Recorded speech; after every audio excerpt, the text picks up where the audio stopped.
இட்லிக்கு கத்திரிக்காய் கொத்து நான் இப்படி தான் பண்ணுவேன், உங்களோட ஷேர் பண்ணிக்கிறேன். ஒரு சின்ன குண்டு கரண்டி அளவு எண்ணெய் எடுத்துக்கோங்க.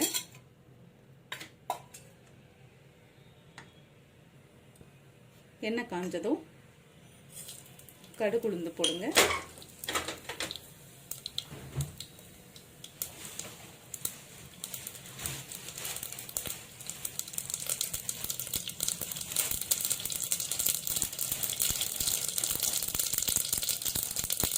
கடுகு வெடிச்சதும் கொஞ்சம் சீரகம் போடுங்க,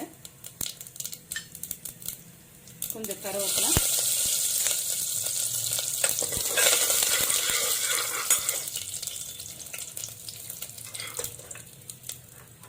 இப்போ கொஞ்சம் கத்திரிக்காய் வெங்காயம், தேவையான அளவு உப்பு போட்டு வெங்காயம் நல்லா வதங்கட்டும். வெங்காயம் வதங்கிடுச்சு. இப்போ நம்ம தக்காளி, ஒரு தக்காளி போடணும்.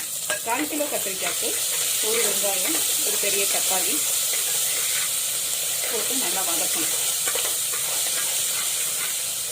தக்காளி நல்லா வதங்கிறதுக்கு கொஞ்சம் மஞ்சள்,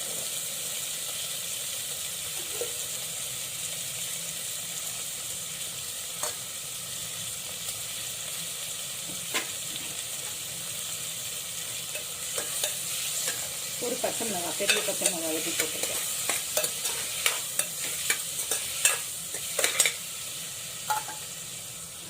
ஒரு 5-6 பல்லு பூண்டு போட்டிருக்கேன்.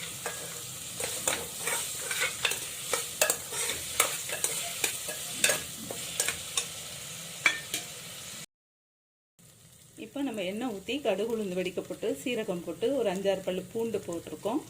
ஒரு வெங்காயம், ஒரு தக்காளி போட்டிருக்கோம். ஒரு பச்சை மிளகாய், காரம் தேவைன்னா இன்னொரு பச்சை மிளகாய் போட்டுக்கலாம். போட்டுட்டு தேவையான அளவு உப்பும் அதிலே சேர்த்து நல்லா வதக்கிடுங்க. இப்போது 1/4 கிலோ கத்திரிக்காவை பொடிசாக கட் பண்ணி வச்சுருக்கேன், அதையும் இதோட சேர்த்துக்கணும். இந்த சைஸு புளி எடுத்துக்கோங்க, நெல்லிக்காய் சைஸு, நெல்லிக்காய் அளவுன்னு சொல்லுவாங்க, அந்த சைஸ் எடுத்துட்டு நல்லா கரைச்சி, கத்திரிக்காய் நல்லா வதங்கிருச்சு. இப்போ அதில் புளியை கரைச்சி ஊற்றிடலாம்.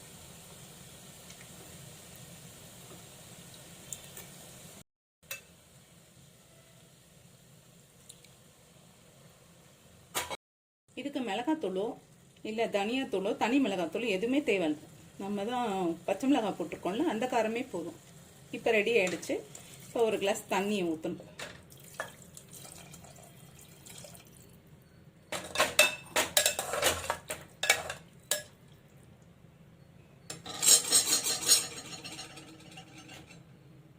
தண்ணி ஒரு கிளாஸ் ஊற்றிட்டு குக்கர்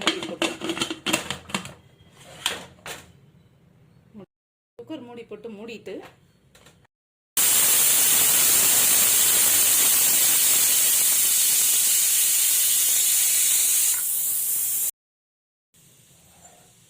இப்போ கேஸ் போயிடுச்சு. நம்ம குக்கர் திறந்து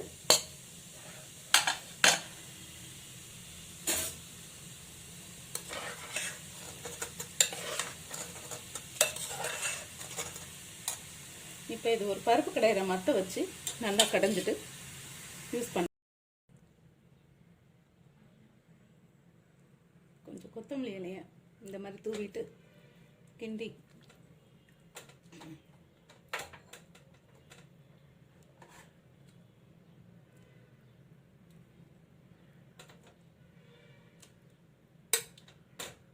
இந்த மாதிரி கத்திரிக்காய் கொத்து செஞ்சு சாப்பிட்டு பாருங்கள்.